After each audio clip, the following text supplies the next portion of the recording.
म्हणून असं. याची येळ देवा नका नका मागे घेऊ, याची येळ देवा नका नका मागे घेऊ.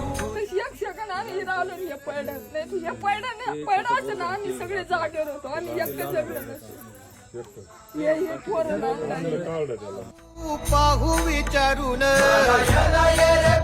करावंच लागलं करू तुम्हाला. करू मदत करू. शासनाने काही कमी पडली तर आम्ही पाहू कशी करायची तुम्हाला. आज सध्या उघडे होते आम्ही आम्हाला काय आधार आहे का उघड रात्रंदिन